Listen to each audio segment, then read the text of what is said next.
பரமாத்மாவே. ஓ நமோ நாராயண. ஓம் சரவணபவா. இன்றைய தினத்திலே 6/3/2014 இந்த நல்ல நாளிலே ஒரு சித்தரை பற்றி நாம் அறிவோம். சித்தர்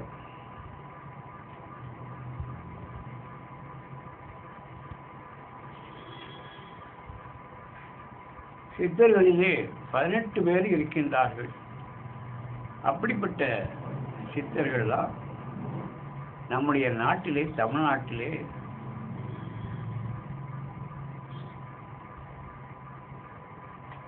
இருந்திருக்கின்றார்கள். தமிழ்நாட்டு மக்களுக்காகவும் பொதுவாக எல்லா மக்களுக்காகவும் தொண்டாற்றி சென்றிருக்கின்றார்கள். அப்படிப்பட்ட சித்தர்களில் ஒருவர் புலிப்பாணி சித்தர். குருவை மிஞ்சியவர்.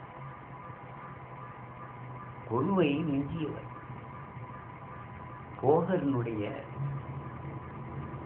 சீடராவார் புலிப்பாணி சித்தர். இவருடைய இயற்பெயர் மாற்றத்திற்கு கதை இருக்கின்றது. அதை பற்றி நாம் இப்பொழுது அறிவோம். ஓம் நமச்சிவாய். ஒரு நாள் போகர் குடிப்பதற்கு தண்ணீர் கேட்க தாம் குருநாதர் கேட்டுவிட்டாரே என்பதற்காக ஒரு புலியை வசப்படுத்தி இருக்கின்றார். எப்படி நமது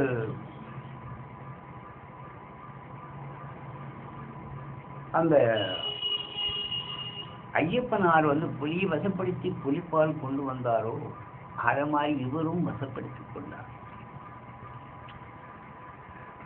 அதன் மீது ஏறி சென்று வெறும் கையாலேயே தண்ணீர் திரட்டி கொண்டு வந்து கொடுத்து விட்டார். புலி மேலே ஏறியே கையினாலேயே தண்ணீரை திரட்டி கொண்டு வந்து கொடுத்து விட்டார். புலி மேல் சென்று பாணி, அதாவது தண்ணீர் கொண்டு வந்ததால் இவர் புலிப்பாணி என்று அழைக்கப்பட்டார்.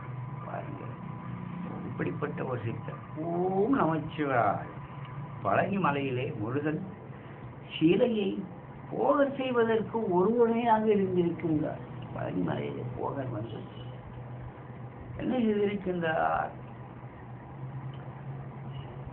முருகன் சிலையை வடித்திருக்கின்றார். அதற்கு உதவியாக இருந்திருக்கின்றார் இந்த புலிப்பாணி சித்தர். நவபாஷாண மூலிகளை இவர் தமது மூலை புலியின் மீதே ஏறி சென்று பறித்து வந்ததாக கூறப்படுகிறது. இன்னும் இந்த மூலிகளை பறித்து வாங்கிப்பார். இவரே போய் பறித்து வந்திருக்கின்றார். போகர் சமாதிக்கு செல்லும் முன் பழனி தண்டாயுதமாய் பூஜைகளை கவனித்துக் கொள்ளும்படி புலிப்பாடியை நியமித்து விட்டார். அதாவது போகர் இறப்பதற்கு முன்னாலே தண்டாயுதமாய் அவர் சிலையை செஞ்சு வச்சிருக்கார். ஐயா போகர் இந்த பூஜைகளை கவனித்துக் கொள்ளும்படி புலிப்பாடியை நியமித்து விட்டார். ஓம் நமச்சிவாய். அதனால் பிற்காலத்திலே அவரை போகர் சமாதிக்கு மட்டும் பூஜை செய்து அனுமதிக்கப்பட்டது. அதாவது எவ்வாறு முருகனுக்கு அந்த பூஜை நடக்கின்றதோ அதேவாறு போகருக்கும் பூஜை நடக்கின்றது.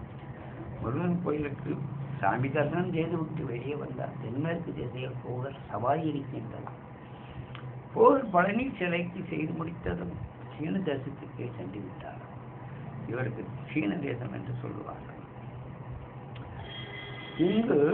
அங்கு அவர் தமது தவபன்மையை இழந்து விடவே இந்த புலிப்பாணியார் அவரை தம் முதுகிலே சுமந்து பழனியிலே வைத்து அவருக்கு சகல தவ வலிமையும் அளித்ததாக கூறப்படுகிறது. பாருங்கள், அந்த போகருடைய தவ வலிமையெல்லாம் அளித்தார். அச்சனா சென்று இவர் அங்கே போய் புலிப்பாணி அங்கே போய் சென்று அவர் முதுகிலே சுமந்து இருக்கின்றார். பழனியிலே வைத்து அவருக்கு சகல விதமான தவ வலிமைகளையும் அளித்ததாக கூறப்படுகிறது. வேறு வைத்திய ஜாலங்கள்லாம் செய்வதில் வல்லவராக இருந்திருக்கின்றார். போகரை மிஞ்சவர் என்று கூறப்படுகிறது. அந்த புலிப்பாணி வைத்தியம் 500 எழுதியிருக்கின்றார். ஜோதிடம் 500 எழுதியிருக்கின்றார். ஜாலங்கள்லாம் ஒரு 300-400 எழுதியிருக்கின்றார். புலிப்பாணி வைத்திய சூத்திரம்லாம் இருக்கின்றது. சண்முக பூஜையெல்லாம் இருக்கின்றது. சூத்திரதானம்லாம் இருக்கின்றது. இப்படி பல வகையில் இவர் நமக்கு சில தியானங்களை செய்து மறந்திருக்கின்றார். இப்படிப்பட்ட சித்தர் இவருக்கு என்ன சொல்லி நாம் பூஜைகளில் இருக்கின்றது, இவருக்கும் பூஜை செய்து நம் பலனை பெறலாம்.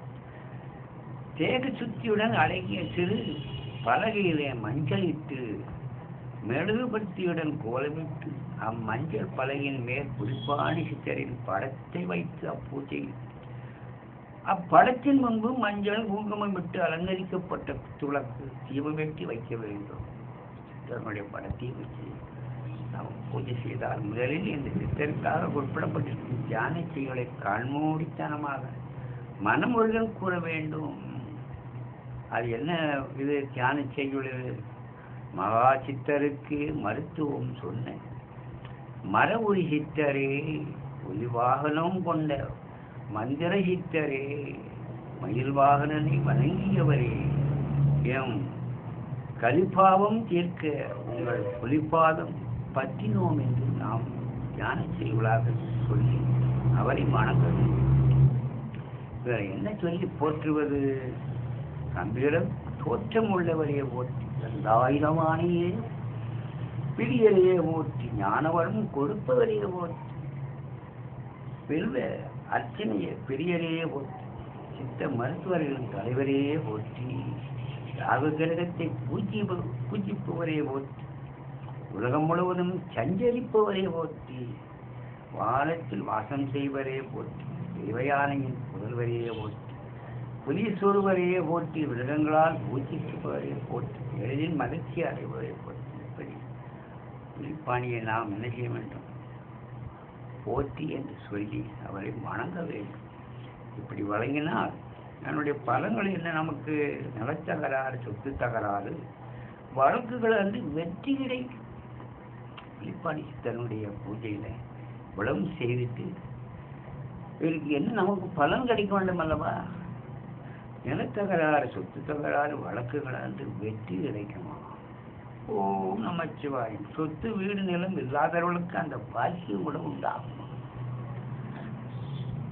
அடுக்குமாடி கட்டிடங்கள், ரியல் எஸ்டேட் வியாபாரிகளுக்கு தடை நீங்கி வியாபாரம் பெறும். பணக்காரனாக ஆகுவதற்கு உண்டான வாய்ப்புகளை வழங்கினால் கிடைக்கின்றது. கட்டிடப் பொருட்கள் வியாபாரிகள், கிரைனைட் கல்கள், சிமெண்ட் ஏற்றுமதி இறக்குமதி செய்பவர்கள் தொழில் தடை நீங்கி அதிக லாபம் கிடைக்கும். பாருங்க, சித்தரை வணங்கி நாம் அந்த வணங்கினால் நமக்கு இந்த அளவுக்கு நமக்கு கிடைக்கின்றது. புலிப்பாணி சித்தனுடைய செவ்வாய் சங்கத்தில் தோஷத்தினால் திருமணமாகாமல் இருக்கக்கூடிய திருமணம் தடை நீங்குகிறது. நல்ல இடத்தில் திருமணம் நடக்குமா? இவருக்கு சிகப்பு வஸ்திரம் சாத்தி ரோஜா செவ்வரளி மேலே புஷ்பங்களால் பூஜை செய்தால் நினைத்த காரியம் நிறைவேறும். இவரை வழிபட சிறந்த நாள் செவ்வாய்க்கிழமை. பதினஞ்சு தண்டாயுதமானியன் அருள் கிடைத்து உடம்பிலே உள்ள ரத்த சம்பந்தமான நோய்கள் தான் நீங்கும். அரசியல் பெரும் வெற்றி கிடைக்கும். அருளிப்பும் அறையிட்டு வழிபட்டால் விசேஷ பலன்கள்லாம் கிடைக்கின்றது. இப்படி இந்த புலிப்பாணி சித்தனுடைய சரித்திரமும் ஓரளவு நாம் தெரிந்து கொண்டோம். அவர் என்ன செய்ய வேண்டும்?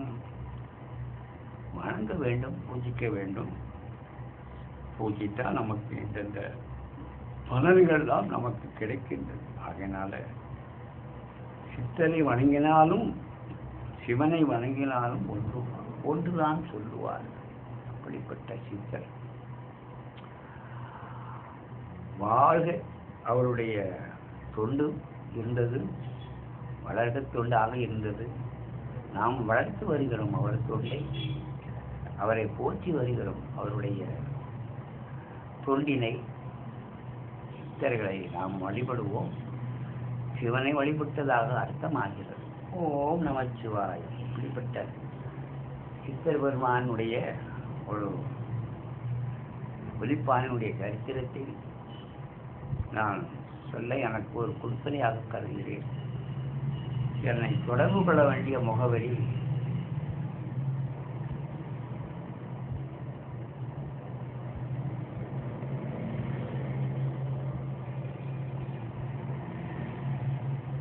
ஓம் நமச்சிவாய். அது எனக்கு ஆலோசனை கூறுங்கள் என்று கூறிக்கொண்டு சித்தனுடைய வரலாறை அறிந்து கொண்டோம். ஓம் நமச்சிவாய். ஓம் நமச்சிவாய்.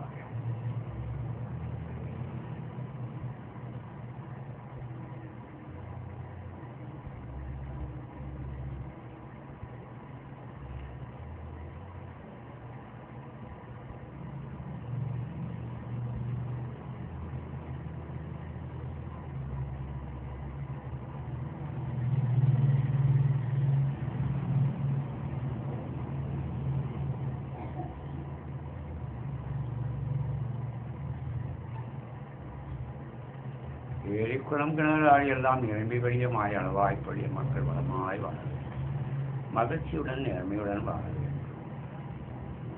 எல்லோரும் இன்புற்று இருக்க வேண்டும். ஓம் நமச்சிவாய். ஓம் நமச்சிவாய். முடிக்கின்றேன். நன்றி, வணக்கம். சுபம்.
சுபம்.